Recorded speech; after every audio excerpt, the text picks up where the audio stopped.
Shaunda McDill is the managing director of the Pittsburgh Public Theater. She is a rare type of new leader in the theater. Black women who are ascending to the top roles in major theatrical institutions across America.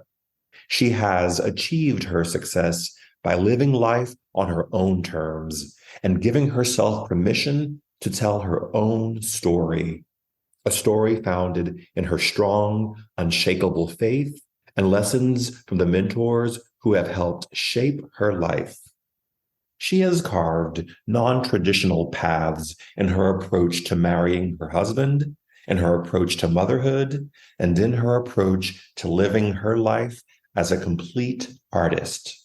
As she says, she chose to struggle to produce the work in the way that she saw it should be done, not struggling to convince others of her own humanity. Hello and welcome to At the Podium with me, Patrick Huey.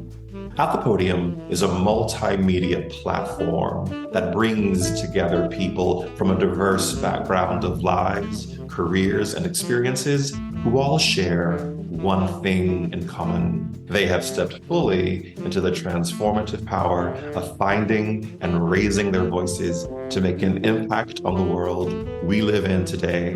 At the Podium holds a space for everyone to share their stories, to be heard, and to bring us inspiration.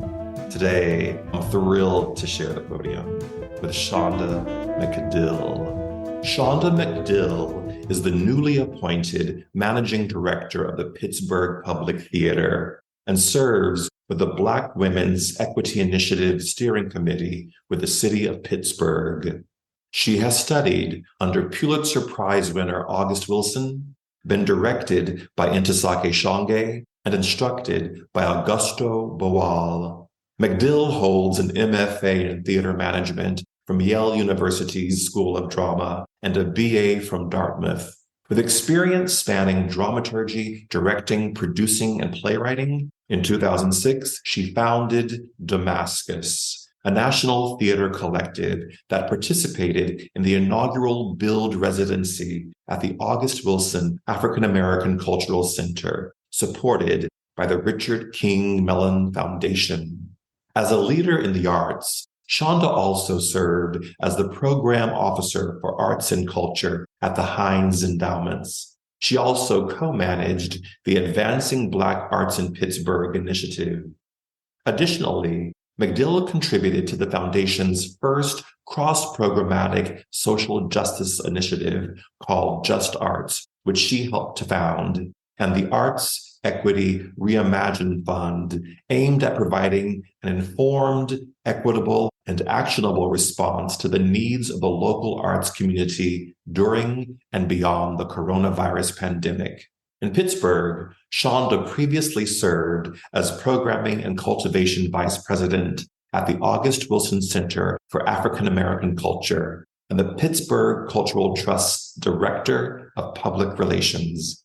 She is a member of the Alpha Alpha Omega chapter of Alpha Kappa Alpha Sorority Incorporated and married to Homewood, PA native Sagar McDill, with whom she shares 4 children. Okay, Shaunda, welcome to At the Podium. Thank you so much for having me. It is a pleasure and an honor to be here. It is such an honor to speak with you. And the way life works, when I reached out to you about coming on the show, I had no idea that you started at the Yale School of Drama the year I graduated. So I graduated in May of 2000, right? And then you started the fall of 2000.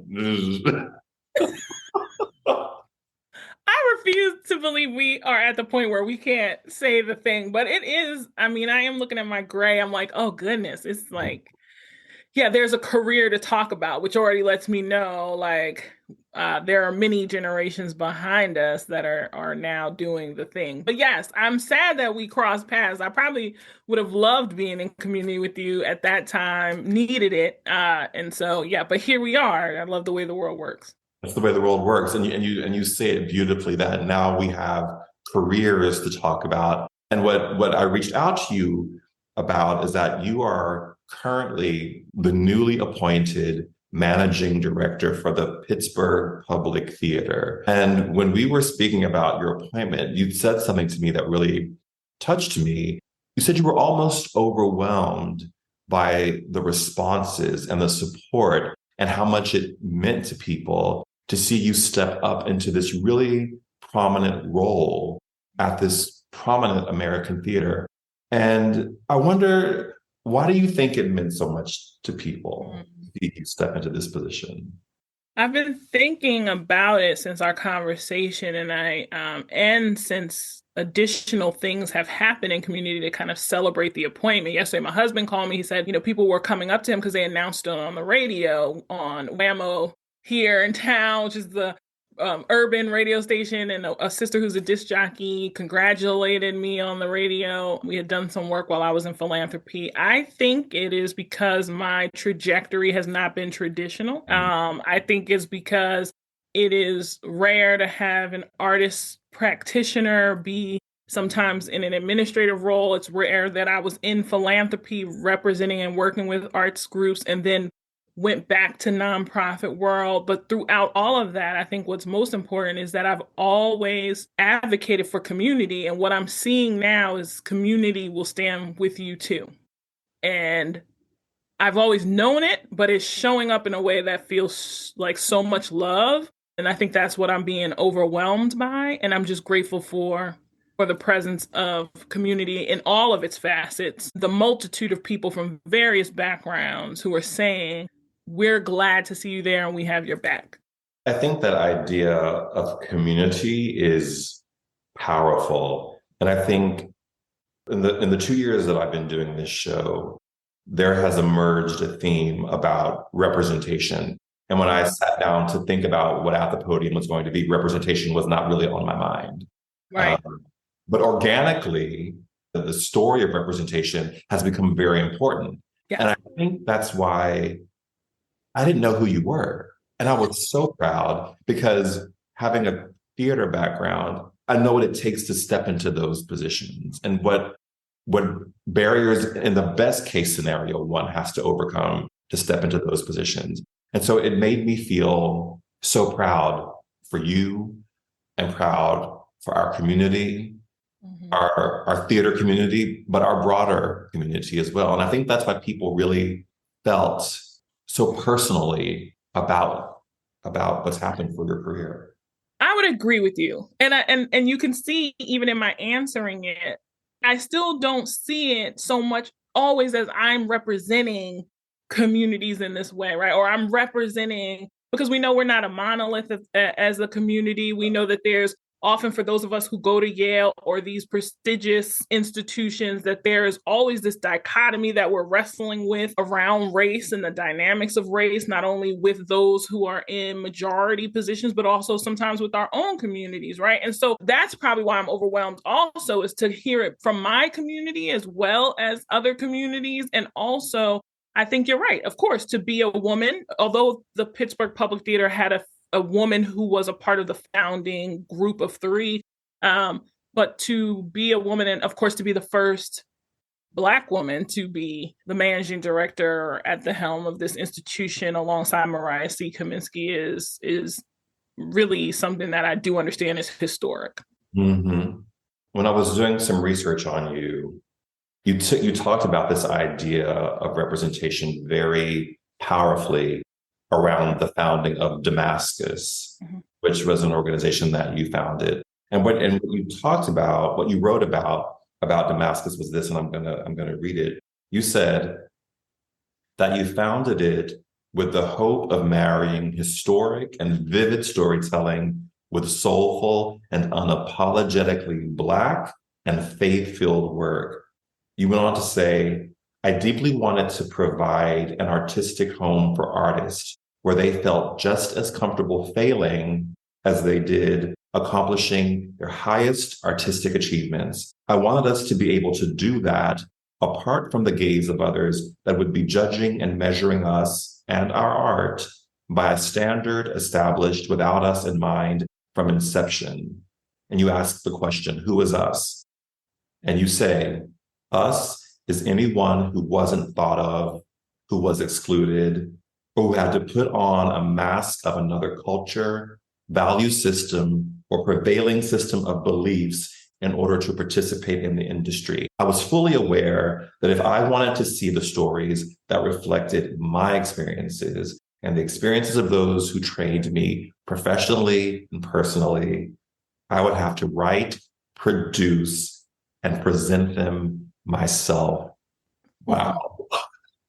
I mean, first, I have to say, when I hear it, I hear back those who taught me. I hear August Wilson's 1996 TCG speech at Princeton. I hear Ntozake Shange. I hear Langston Hughes, James Baldwin, right? I hear those who've taught me, Augusto Boal. I hear those who have mentored and taught me. And so when I speak to it, it is speaking to a legacy of people who understood that that it is necessary for us to tell our own stories if they are going to be told, that we must bear witness, as Toni Morrison says, to what happens and what has transpired in our lives and what, maybe not even necessarily what ought to be. I laugh because Toni, right, if you listen to Toni Morrison, she says, I'll leave that to the sociologists about what ought to be, but I can bear witness to what is for me.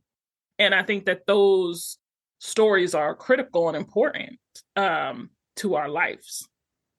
And I think, you positioned what you wrote in such a way that I never thought about it like that, that the art that we're being held up against and these standards that we're being held up against are not, we weren't even part of that inception. That has no bearing on our history, our struggles, and that we're all in this fight to sort of live up to whatever this idea is that had nothing to do with us. When you extrapolate that out past theater, you start to think about, well, how does that impact how we look at the struggle for civil rights, the struggle for women's rights, the struggle that AAPI people are going through right now?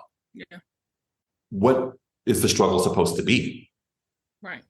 Because they can't be trying to live up to these ideas that were not even made with us in mind. And it's quite a revolutionary way of thinking about struggle and how we raise our voices in the world. Well, I think I chose to struggle to produce the work in the way that I saw it instead of struggling to convince others of my humanity.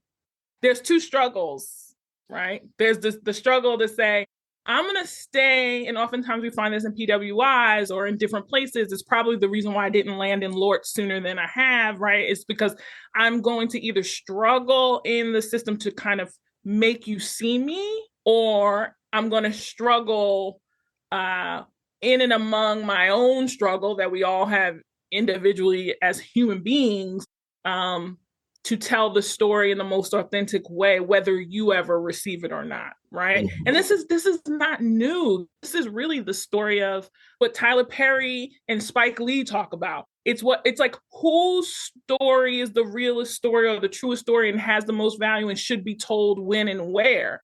And I think the reality is there's a place for all stories. There must be representation, but you cannot wait for other people to give you a place or wait for them to tell your story. And so it has to be me, right? I guess it'll be me, myself. And that's what I've chosen to do. I want to push back a little bit. Yes. Because you talk about you want to create a work that is unapologetically Black. Mm-hmm. And I said to myself as I was reading through the Manifesto of Damascus, and I love that name because of On the Road to Damascus and all of the sort of the masks that it's quite a great name. But you talk about wanting to have work that's unapologetically Black and that represents your interests and your experiences and my experiences. On the flip side of that, then, do we have to make room for work that is unapologetically not Black? Or work that is unapologetically white?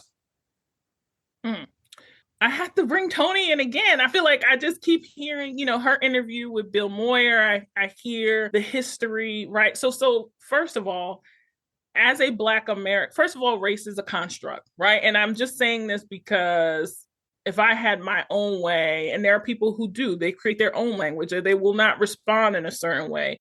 And so I want to begin by saying that I don't even believe in the construct of race. Now, having said that, I understand that I live in a country where race is a real thing.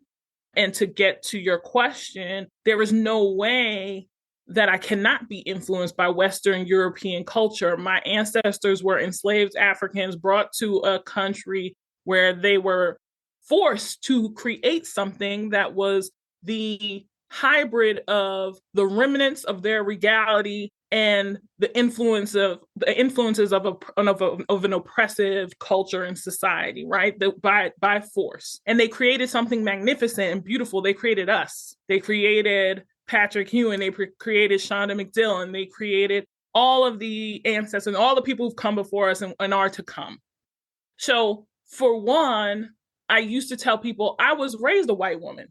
This is the double consciousness. I don't have to think about being unapologetically white. First of all, let's just deal with that, because I've been forced to learn the ways and the cultures and the systems of those who've been in power. The question about being unapologetically Black surfaces when you're just trying to be yourself in a society that seeks for you not to speak proudly about what it means to be that. My hope is that in doing that, and in our manifesto, we say this is, it is going to be a part of some of the future writing that's going to be on the website. The hope is that work can also be tied to the work of our brown brothers and sisters, to our Asian brothers and sisters. It should be all connected, right? So I think those can be two different things, but I think it is the same thing. And I love also, I'll just close this question by saying, again, when Toni Morrison was repeatedly asked this question about her writing, she would say, no one says to Tolstoy or James Joyce, when are you going to write about Black people? Right. You wouldn't question these great American writers, those who have never done it, because some have done it. When are you going to do that? So the question in and of itself becomes offensive because it speaks to what we think about the importance of the humanity of those who've been marginalized. Mm. Yeah, it's like when Ruth Bader Ginsburg was asked how many women would be enough to be on the Supreme Court. She said 9. 9. If we dial into this moment that we're in now in culture, where we're really going for verisimilitude, like, we loved back in the day, maybe we didn't, but people loved back in the day when Olivier put on blackface to play Othello. And I know people are going to lose their mind when I say this, but I want to know, as artists, do we limit ourselves by saying, I can only play a Black person living in the moment of this time of my life right now, if we have to adhere to the rules of you must be the thing that you are portraying?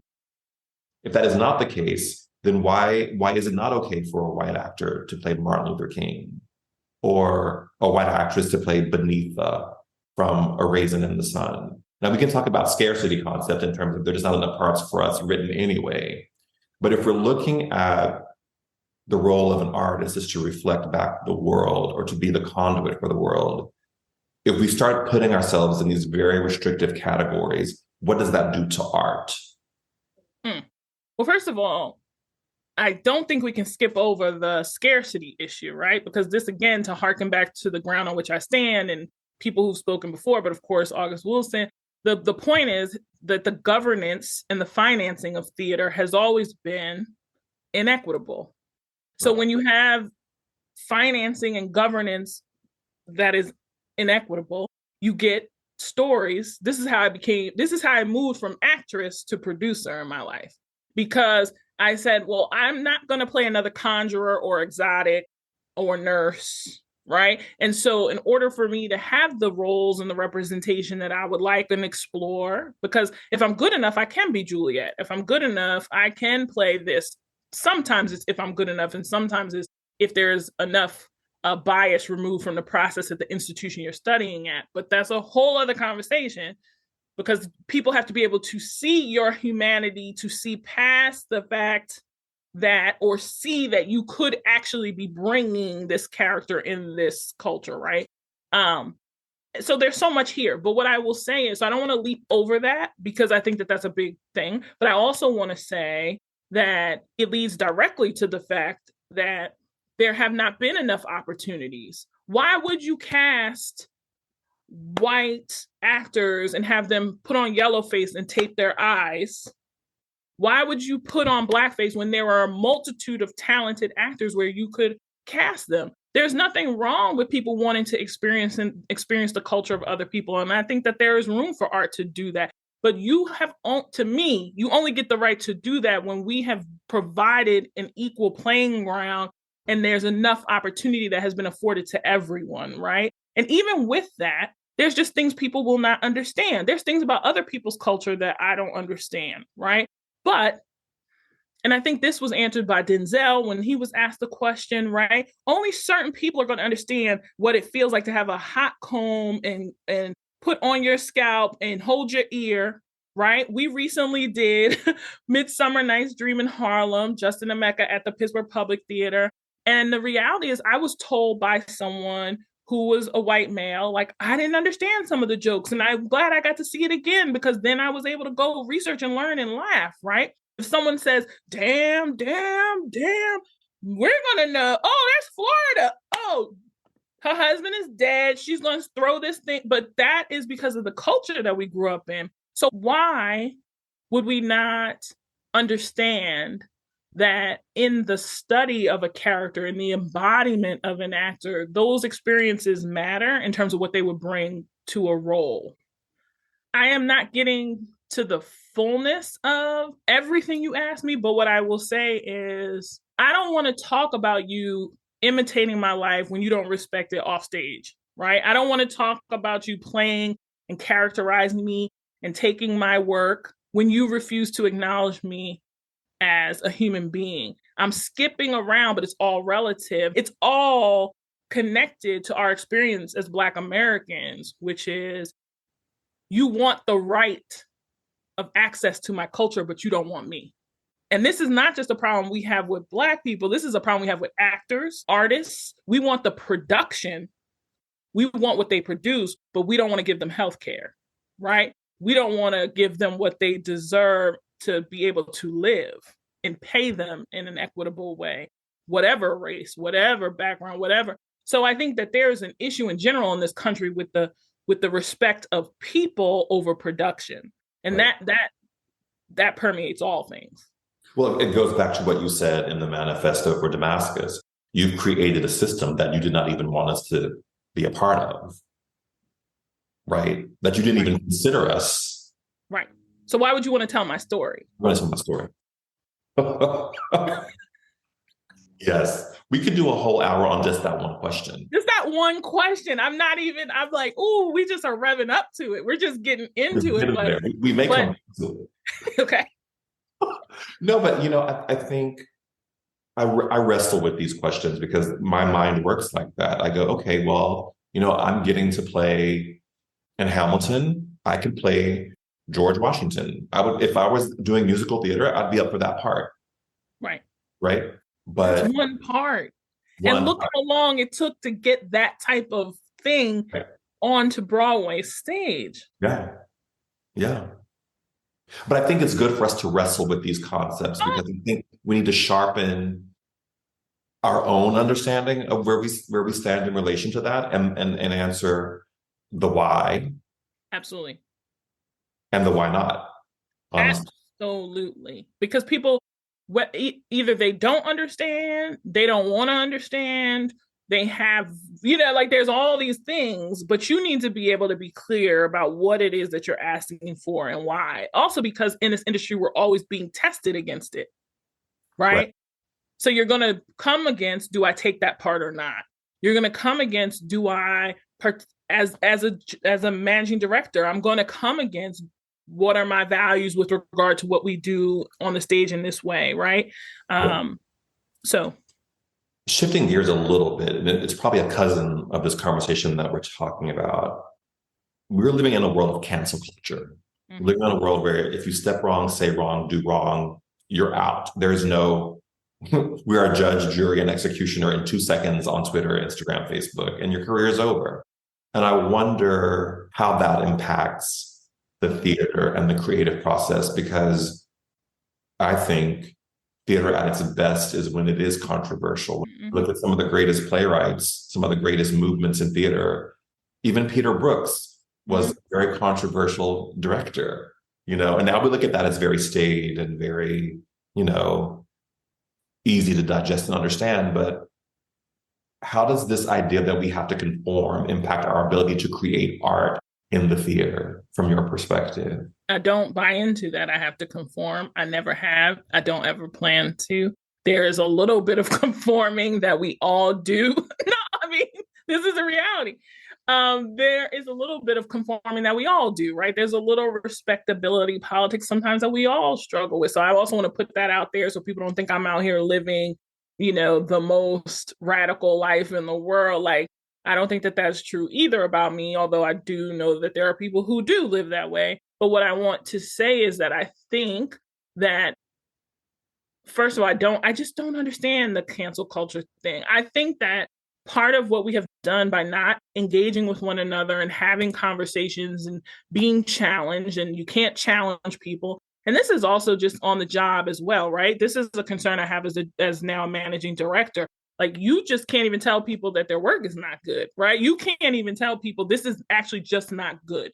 They're going to find a reason why this is like an offense beyond an offense. And really, it's just that they should own accountability, perhaps, for what it is that they need to, we need to be able to take criticism. But we live in a society where that is lacking, to your point. We don't even have good, some would argue. You can look at what's happening in New York or other places, and even in Pittsburgh. We don't even have good cultural criticism anymore in terms of the journalism and the writing and the ability to dissect a history and apply it to a current situation and figure out the nuances. You have people writing about the audience members and the curtain speech and not the work itself, right? And its place in society. So I'm going to cut this answer short, but I will just say that I think, one, we have to learn how to disagree again. Oh. Two, we have to learn that the how consists of the way in which we engage with one another. And I think that it all still reverts back to how we view one another, because it requires respect, right? The word respect means like to hear again, to go back, to listen again. I'm not doing that if I don't see you as someone worthy of my time.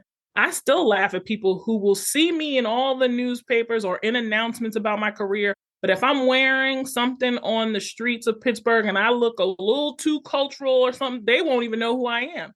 Wow. But I know who you are. And I don't ever, no matter what you're wearing or I can identify you, but there is a way that I can be dismissed. There is a way that I can be not seen if I'm not in the appropriate setting by which you would recognize me as who I am. I'm just taking that in for a minute, because it's all one.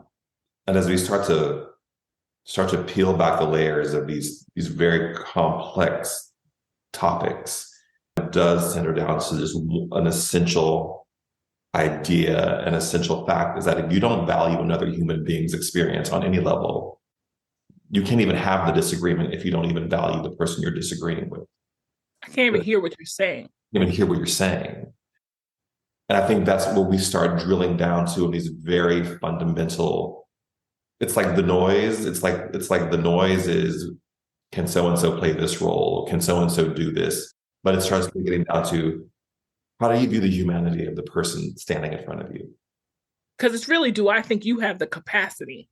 Capacity. Right. Right. And what it really is a reflection of often is not the capacity of the actor or the capacity. It's the capacity of the one with the power to see things differently than their privileged position and experiences have led them to see. Yeah. That's why, like, I probably would have been the worst actress, because I probably would have left every audition like, it's not me, it's you. What are you talking about? I'm good. What? It ain't me, it's you. So I was thinking about you Mhm. and this cultural moment that we're in, and started looking around the landscape of the American theater, and I found Mm.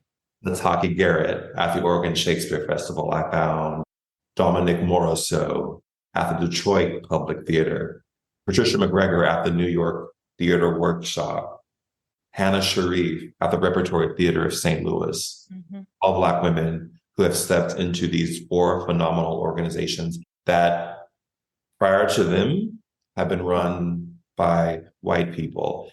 But I look at these four women who all had incredibly difficult and still have incredibly difficult roads into these positions they're in. So much so for Miss Garrett, she had to hire security Right. over a play. Let's Right. talk about that. She had to hire security for her family over a play. And then I look at you stepping into, this very elevated position in Pittsburgh. And I wonder, we are in this moment of inclusion, a spirit of inclusion, a spirit of representation. And I wonder how this will impact the face of theater and art as we continue to move forward. And I also, Mm. what pushback are we going to have as we continue to hope to try to create institutions that are more reflective of the world that we live in today?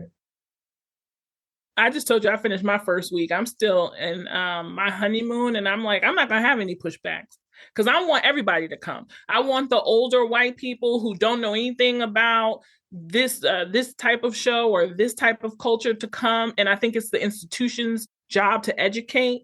I think it's not just education or community engagement. When they asked me in my interview, I said the first thing you need to do is get rid of this concept of community engagement. And they looked at me like I was crazy. I said, because everybody should be being engaged. Respect should be had for everyone. The reality is we have, and we know this in the history of theater, said community engagement means go to the Black community, go to the Latino community, go bring the people of color in, or go bring those of lesser class in. But the reality is everybody should be being engaged. So for me, which harkens back to your earlier question, it is not the great and fertile ground of the American theater if everybody cannot be included. The old and the new, the young, everyone, right? I love the stories. I'm reading the articles about these women. Your listing them has encouraged me to reach out. Like I plan to write to each of them. And I know that, there's few degrees of separation. So they're very close. Many people I know who know them. But what I think, I'm going to say just unedited what I think. And then if I don't answer the question, you can let me know. But Black women have made a life out of making a dollar out of 15 cents. And the American theater is in a place now where it needs the expertise and skills that we have. And it is almost so challenged that it's willing to allow for people who are just as qualified to come and perhaps show them a different way, right?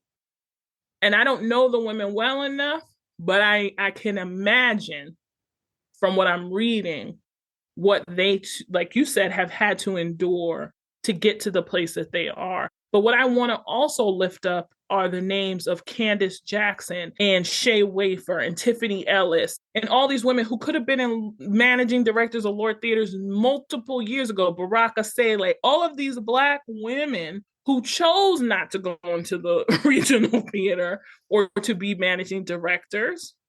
And I think that has to be examined, right? Because it wasn't just we didn't want the jobs, but I remember going to my first Lord conference and I was like, oh, this is not for me. I was not in mind, Yep. right? And this is not just in the American theater. What I want to also offer is even in philanthropy, there were white men that were heads of institutions that I was their program officer, and they would always go to my supervisor or to the president, and they refused to talk to me about their organization because of this dynamic of who should be in power, who you should feel you have to respond to or report to. And that oftentimes never feels like it should be a Black woman. Mind you, I think if you look back at many of these histories of these organizations, there were Black women in the business offices. There were Black women. There were always someone was there doing some work. But I'm glad that we are now in the fore. I want to do two things: dispel the myth that we're here to save the world, because we're just here to do work like everybody else and every other white man and white woman has had the opportunity to do, win, lose, draw. We have the right to just work and do the best that we can and not make miracles happen, although we always do. And then I also want to just say that I think that in terms of pushback, we know what can happen. Subscriptions can drop, donors can go away. There can be hate mail, right? I've worked in many situations. People wouldn't imagine. I interned at the New York Knicks when I was younger. You wouldn't imagine the hate mail that came into Patrick Ewing, racist hate mail. I worked at the August Wilson Center for African American Culture here in Pittsburgh. We used to get faxes from the KKK with Barack Obama's face on toilet paper faxed daily to us. These are real things that I don't think people realize happen. I have to be careful in any situation. I'm always mindful of what is being said when you're releasing a press release about me. How are you launching me?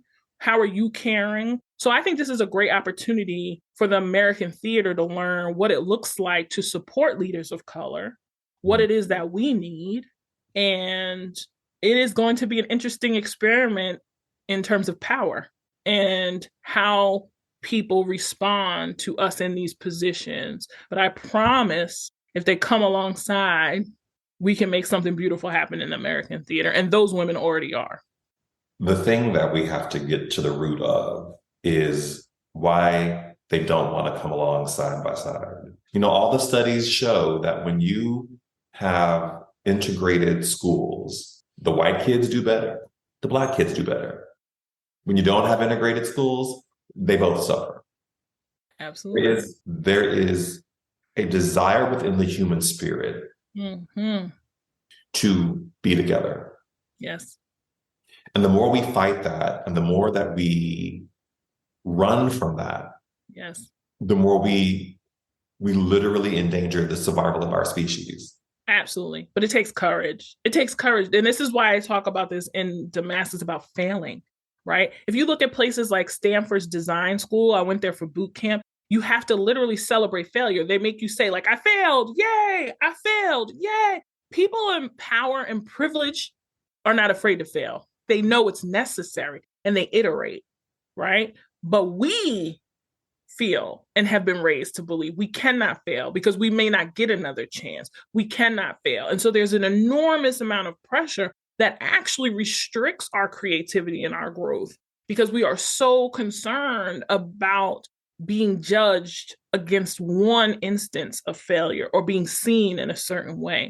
And I think this is the danger when you ask about cancel culture and ask about these things. This is the danger of putting your identity and its value in the hands of other people instead of it being deeply rooted in who you know you are in any given moment.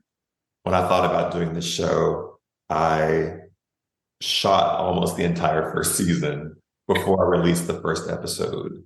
And I shot the first episode in February of 2021 and didn't release it until October. And the reason I didn't do it was because I was like, what if I fail? And I finally had to say, if I fail, I fail. And I had to also be comfortable standing behind what I said. Absolutely.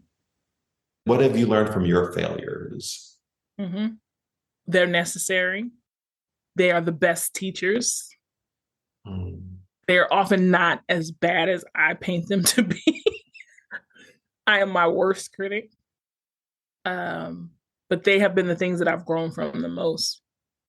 I have learned a tremendous amount from my failures that has taught me just things that I pay attention to in terms of my blind spots when I'm leading now.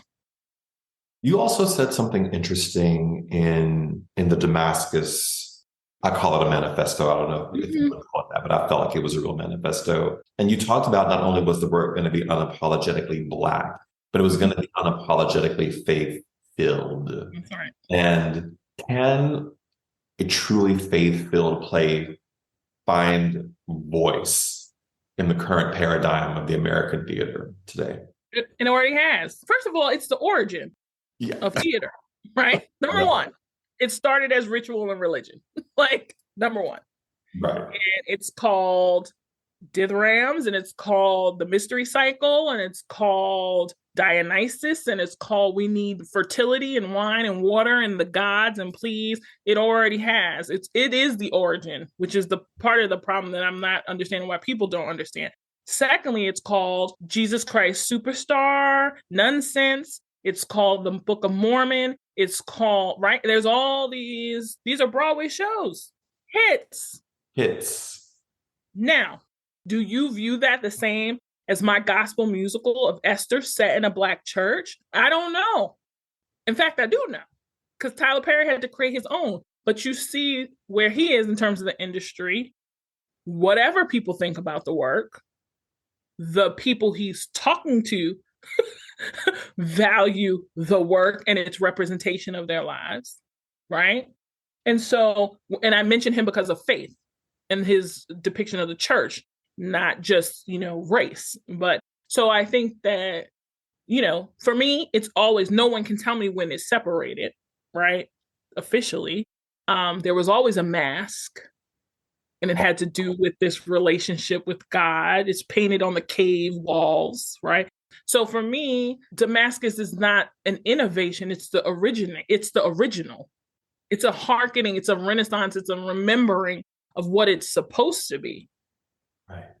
Which is deeply connected in community, deeply religious. And I don't mean that in a way that is like, I mean that in the way of community, faith, because if we really talk about what faith means, that can mean a number of things to different people. For me, I go to Hebrews 11:1, substance of things hoped for, the evidence of things not seen. That could be a number of things. You have faith when you sit down at your seat, at your job, in the desk, that chair is going to hold you. Right. That's a faith. But what do we put our faith in, right? Is the question, and how do I value your faith according to mine? But the reality is, even if we talk about Christ, Catholicism, Mormon, they have always had a place, and there's always been a commentary about people's faith walks inside of the theater. You just used the word dithyramb, which made me laugh a little bit. Because now people have to go they're going to have to Google it. Anyone who uses that word loves theater. And I want to know where your love of theater came from and who nurtured that within you. Oh my gosh. Yeah. So I'll go right there. My church, right there, Easter plays. I'm young. That's my earliest, one of my earliest memories is like, you have to get up, you have to memorize this Easter thing.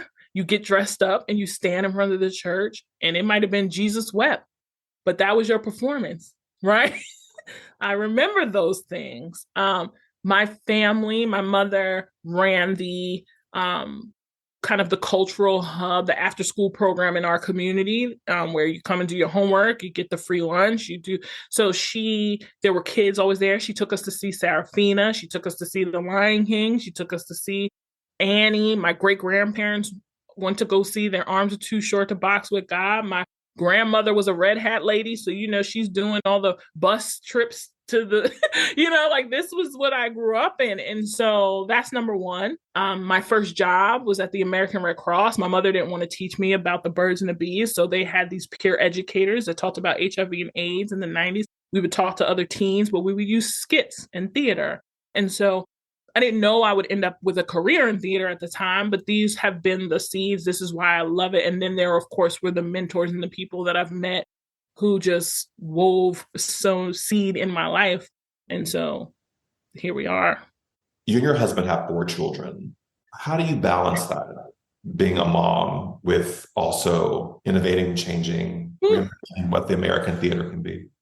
Oh my goodness. I've had this conversation a couple of times. I just was actually talking to Mariah about it, because neither of us have actually given birth to children. And we both think it's because of our careers, that by the time we actually got to a place where we could feel financially stable, we were late 30s.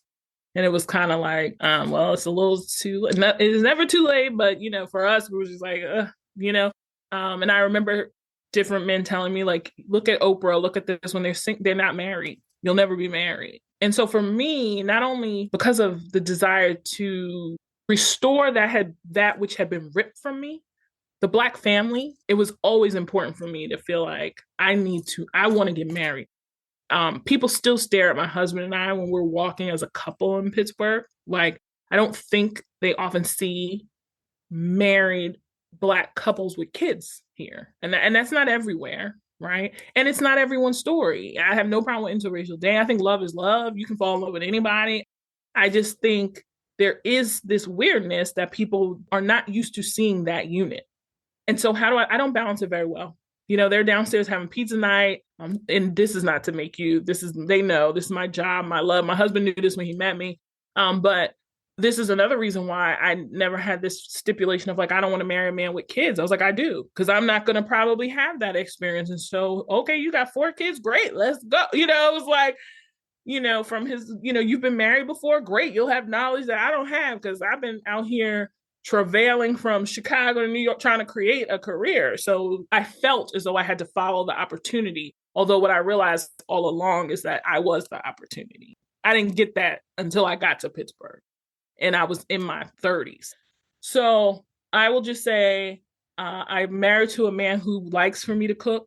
So it's very hard to come home after a long day and still try to put something together. And I don't always do it right or well. And especially being a blended family, there's a lot of dynamics. But I'm doing the best that I can. And I have to shut off my phone sometimes. And I have to not put my email on my phone. And I have to set boundaries. That's what I try to do.